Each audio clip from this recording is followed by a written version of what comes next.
Samahang matatag, may pagmamahalan, sama-samang kumikilos para sa kaunlaran.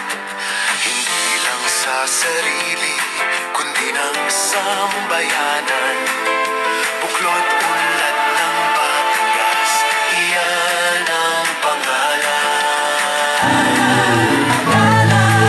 Panahon, kasanayan, yaman at talino, aming ginagamit na may kabuluhan sa pagbabago at kaunlaran ng lipunan at kaluwalhatian ng buong may kapal. Palakasin, patatagin ang samahan, pagkanisa at tulungan, pamunlarin ang samahan,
Sa ngalan ng Ama, ng Anak at ng Espiritu Santo. Amen. Manatili tayong nakatayo at buong saya nating awitin ang lupang hinirang.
Ladies and gentlemen, the Australian hymn.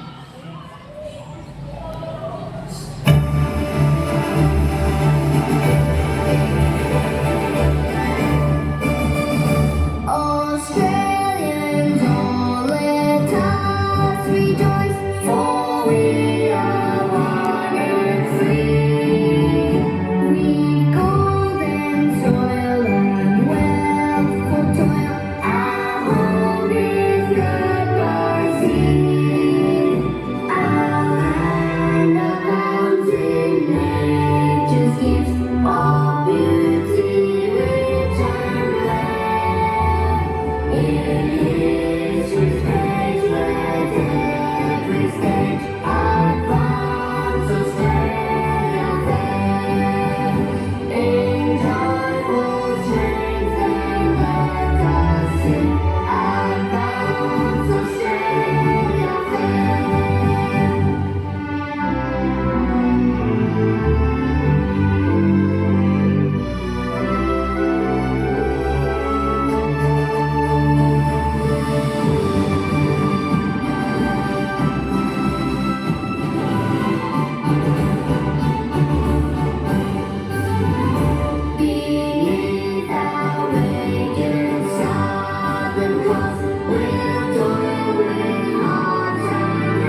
tugon sa pamangailangan ng kasalukuyan, kundi nagbigay din po ito ng pag-asa at inspirasyon sa buong pamayanan, patunay ng pagtutulungan, tiwala, ay susi sa katuparan ng mga pangarap. Matapos po ang ilang buwan ng masusing pagpaplano, pagtutulungan, ay natapos po ang Public Child Development Center ng ikatlong buwan ng Setyembre. Ngayon po sa pagtitiwang ng inaugurasyon at pagbagasgas ng Public Child Care Center, kasabay po nito ang aming selebrasyon ay katapusyan na taong anibersaryo ng Buki, ipinagdirimong tinatid ng isang mahalagang tagumpay. Sa pamana ng kalsada at pakikipag-ugnayan na nagsisilbihan po sa mga susunod na henerasyon. Kaya naman po sa araw na ito, kaya natin kami masalamatan ang lahat po ng mga nagtitulungan namin at naging bahagi ng proyektong ito sa nakaraang labihan ng kapon. Ang aming pong taus-pusong pasasalamat sa iyong tulong at suporta. Maraming salamat. Development Center, a reality. Her dedication to promoting inclusive education, community empowerment, and partnership embodies the true spirit of cooperation between Australia and the Philippines. Ladies and gentlemen, let us give a warm round of applause to Miss Theodora N. Avila, Program Officer, Australian Embassy in the Philippines.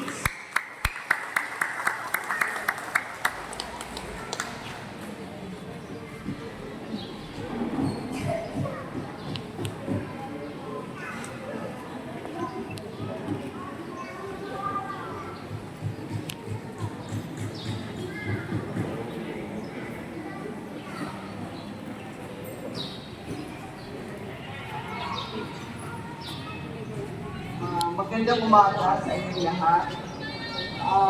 Tumanda na rin po ako. Noong 2007 or 2006 yata kami unang nagkaroon ng engagement.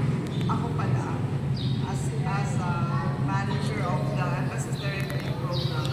Yun yung unang pagkakataon na nakapag-engage ako with the Buki. Ang palagi kong kinakausap noon, nung una ay talaga si Chona. Tapos, paiba-iba na yung ating naging mga pangulo ng Buki. Nakakatuwa at meron tayong partnership through the years. Kahit na sabihin natin na kailangan kayong mag-apply for funding, palagi naman din na-accommodate yung Buki. Kahit na competitive, masyadong competitive yung DAP kasi maliit lang yung allocation namin at marami ang nag-a-apply ng funding kasi small grants nga lang siya.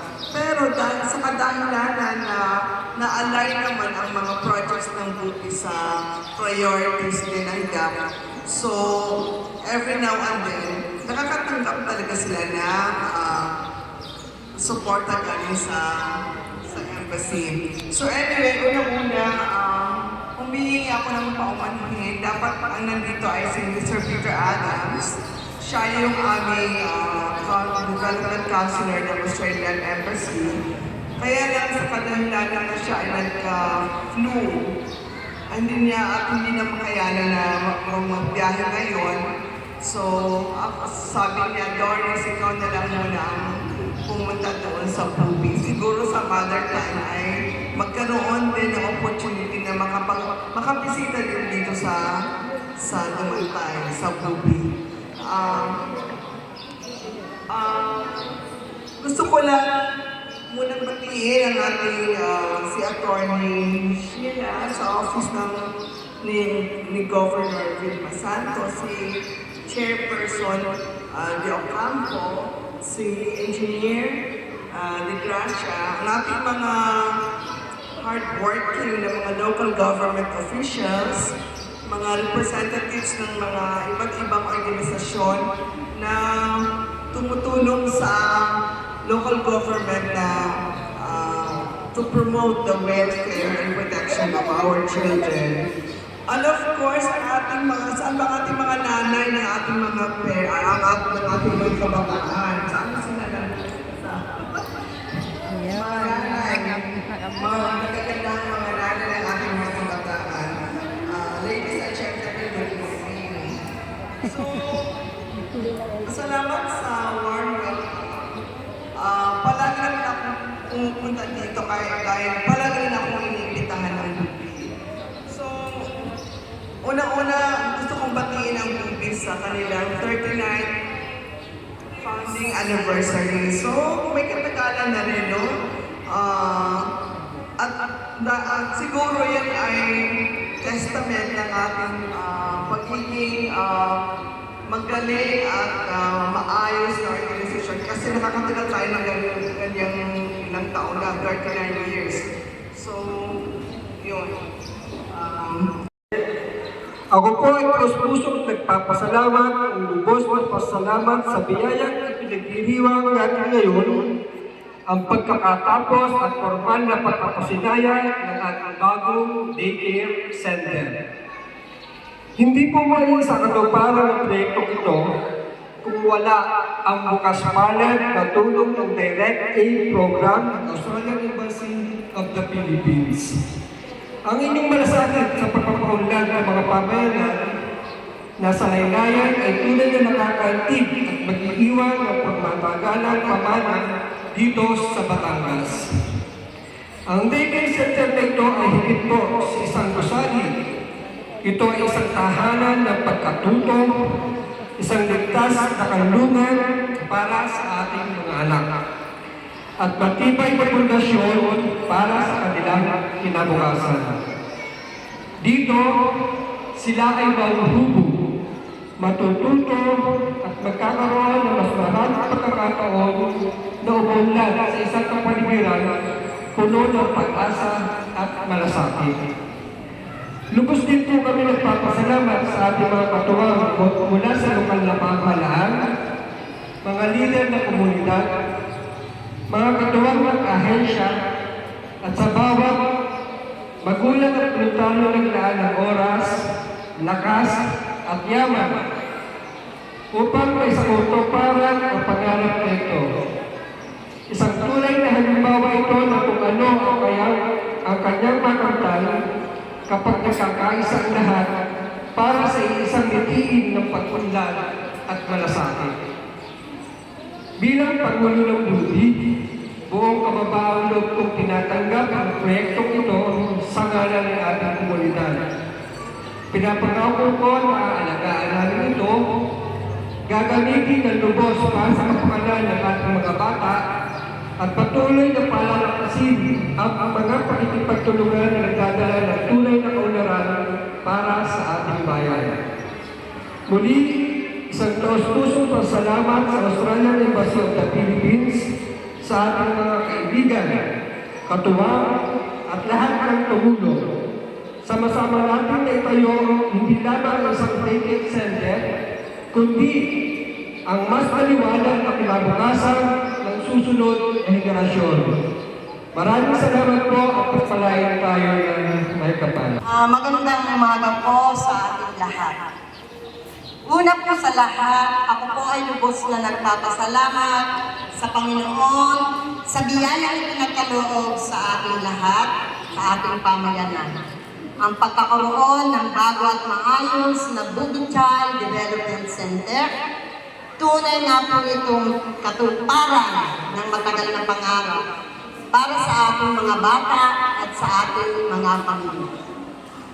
Bilang isang child development worker, ating nasaksihan ang mga hamon ng pagpaturo noong tayo ay nakikigamit lamang sa Gurlodolan ng Batangas Training Hall, kung saan pansamantalang hinahati ang espasyo gamit ang mga wood divider at cabinet. Higit pa rito, ang ating mga klase ay madalas maabala dahil sa ingay na nagmula sa multipurpose covered court na katabi nito, kung saan isinasagawa ang iba't ibang aktibidad ng mga bata. Hindi naging kaya-aya ang ganong kalagayan para sa pagkatuto ng ating mga bata. Kaya naman, napakalaking tulong at ginhawa ang pagkakaroon ng sariling ECCD Center na nakalaan lamang para sa kanilang pag-aaral at pagkatuto. Lubos ang ating pasasalamat sa Direct Aid Program ng Australian Embassy ng Pilipinas sa kanilang tiwala at suporta na may sakatuparan ang proyektong ito. Sa pamamagitan po ninyo, nabigyan ang ating mga bata ng ligtas, komportable at mas makabuluhang lugar upang matuto at alago. Gayon din po, taos-puso rin po ang aming pasasalamat sa Buklodunlad ng Batangas Incorporated, Bubid, at sa lahat ng katuwang at kaagapay na patuloy na nagsisilbing haligi at lakas at gabay ng ating komunidad. Ang bagong ECCD Daycare Center ay hindi lamang isang gusali, ito ay isang pamana ng pag-asa at pag-unlad para sa ating mga anak at sa susunod pang mga henerasyon. Muli po, maraming salamat po at naway ipagpatuloy natin ang pagtutulungan para sa kapakanan ng ating mga bata. Morning everyone! I am Chelsea Amira Indrasan.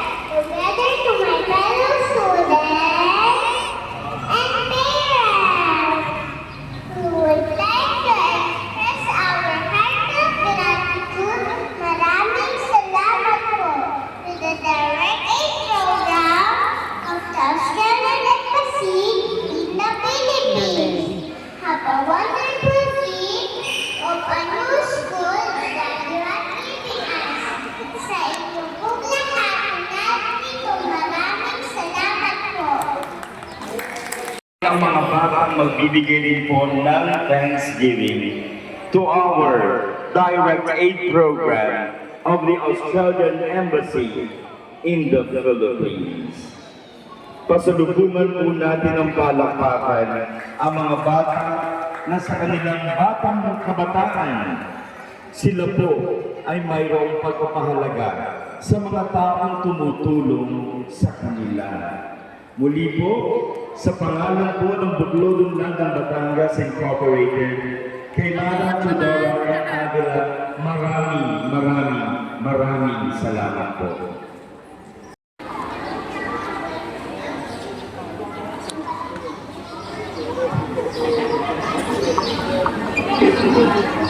Magandang araw po sa ating lahat.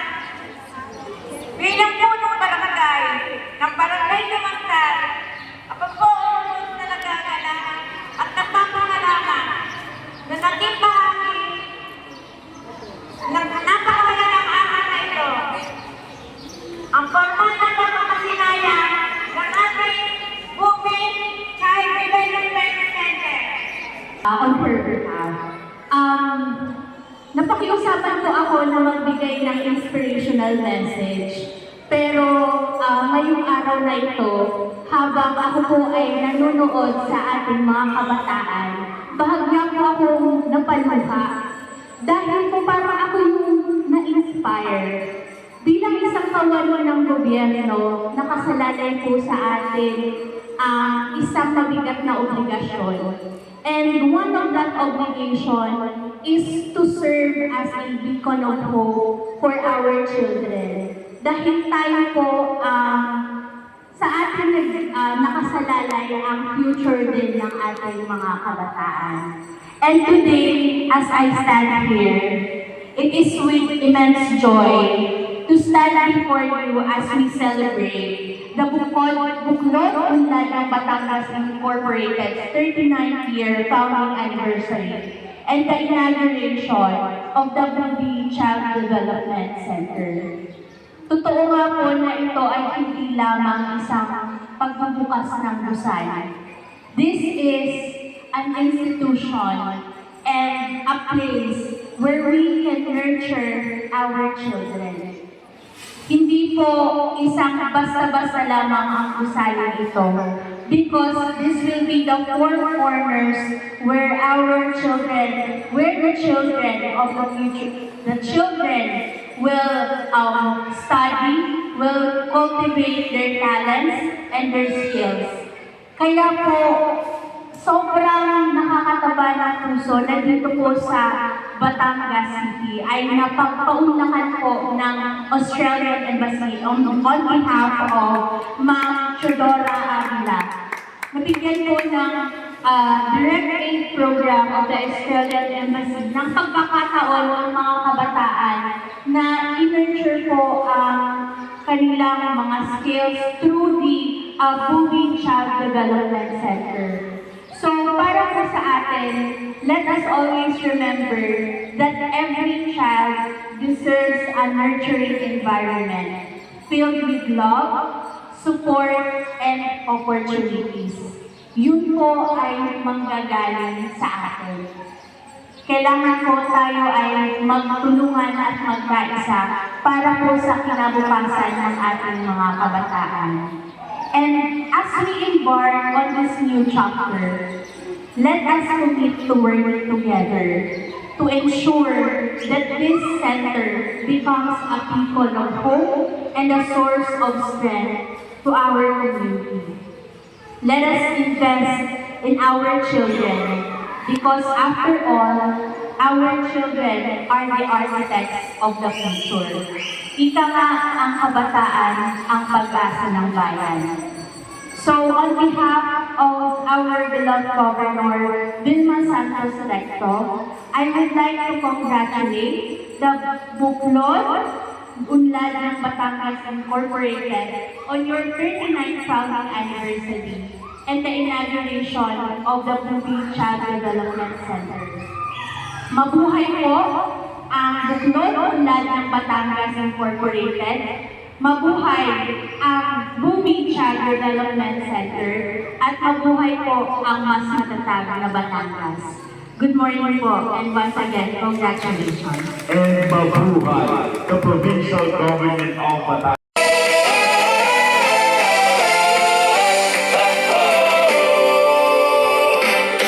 Samahang matatag, may pagmamahalan.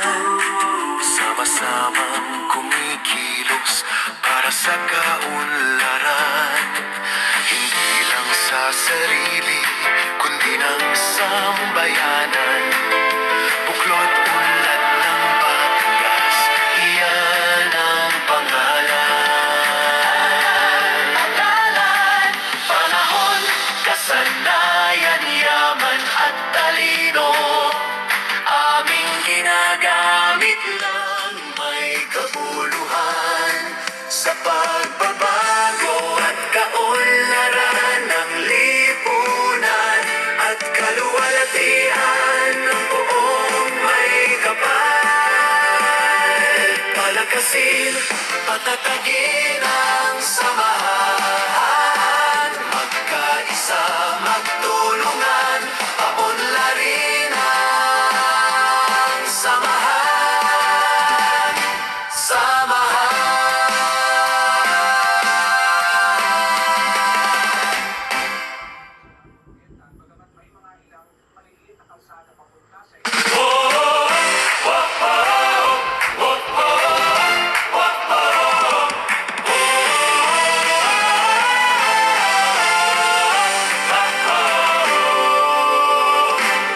Samahang matatag, may pagmamahalan.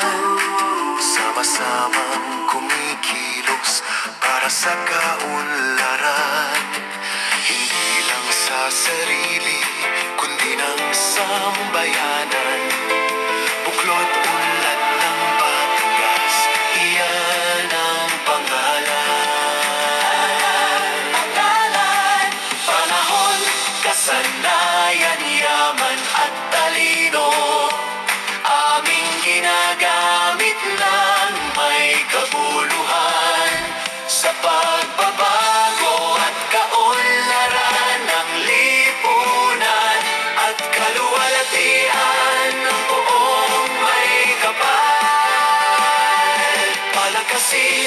patatagin ang samahan. Magkaisa, magtulungan, paunlarin ang samahan.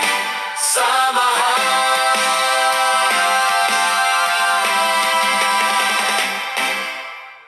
Ang samahan. Samahan.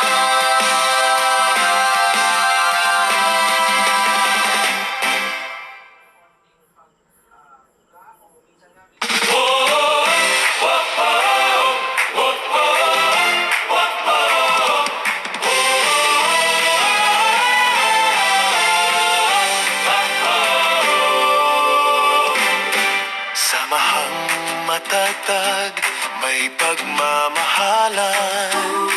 Sama-samang kumikilos para sa kaunlaran. Hindi lang sa sarili, kundi ng sambayanan. Buklod ulat ng Batangas, iyan ang pangalan. Pangalan, panahon, kasanayan, yaman at talino. Aming ginagamit ng may kabuluhan sa pagbabago at kaunlaran ng lipunan at kaluwalhatian ng buong may kapal. Palakasin, patatagin